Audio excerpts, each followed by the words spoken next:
some time for question and answer. I ask that you come up to the microphones if you have questions.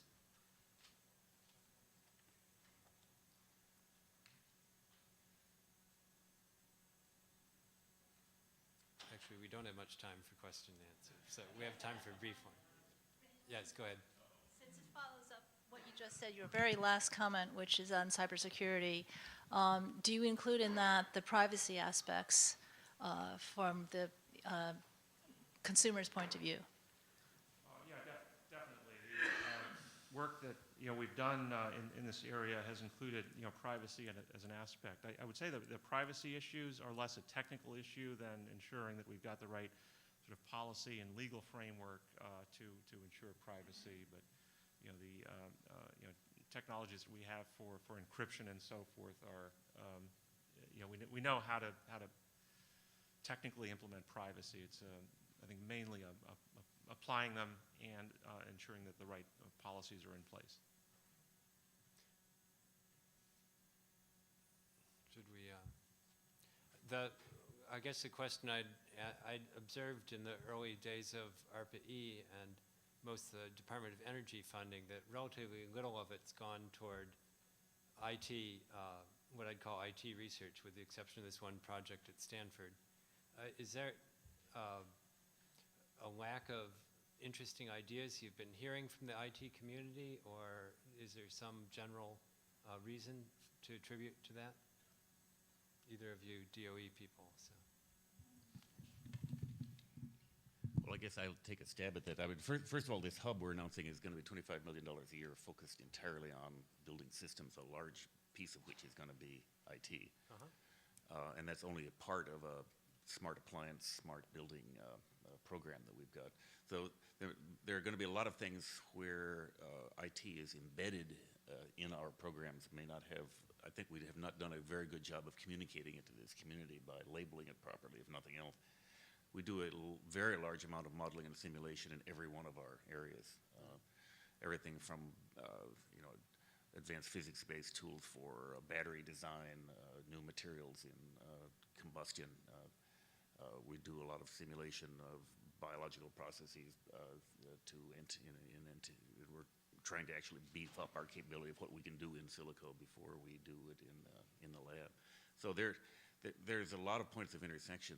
The big systems level things in transportation, other areas, are places at least DOE is just starting to get its act together, and it's a place where we certainly need to talk to this community. One of the things we did is get Ed Lasowska on our advisory board, who's going to put us on the path of the straight and narrow path. We think of it as a very broad path. Any other comments? We're certainly very interested in IT and novel applications of IT in the energy space. We're just a young agency. We've really only been at this for a year and a half, and I'm sure that you'll see us make investments in this space going forward. Okay, that's what we like to hear. Okay. This question is for George, actually. Through your talk, it sounded more like what you're looking for is really modernization of the current grid, not a clean slate thinking about what smart grid ought to be for maybe 15, 20, 30 years from now. What's the constraints in there? I mean, is clean slate thinking about this grid commensurate with the type of projects you're going to be funding, or do you have to address these issues within the constraints of the current grid in terms of the technology that exists and so on and so forth? Well, that's a good question. The existing grid represents $1 trillion of assets, and so you really have to take it into account. And so there really isn't any choice other than to start from there and evolve it going forward. But I mean, it could very well be like the voice over IP, where it got started as interworking between the legacy telephone network and IP networks, and now the newer networks are all sort of based purely on IP. So but this would be I'd say a decades-long transition, because you have to have electric service to run the economy. So we have to continue to maintain a reliable, cost-effective bulk power system. Actually, that's a good point that you brought in terms of the IP. I think the IP architecture is such that you can think in a clean slate and then allow the deployment of your thinking in some evolutionary way, whereby you don't have to be constrained in your thoughts, but you can always deploy things in the internet. And that's usually because of this, thin waist architecture the internet has. Do you think that the grid computing, the smart grid, or the current grid has those attributes in terms of? Well, could you have a clean slate? I think, work that people are doing on microgrids, take that approach. DOD, is very interested in microgrids because of, the nature of what they do. There are even some countries, like Korea, for example, is setting up a smart grid demonstration on an island, Jeju Island, and the reason they've done that is so it can be disconnected from the rest of their grid.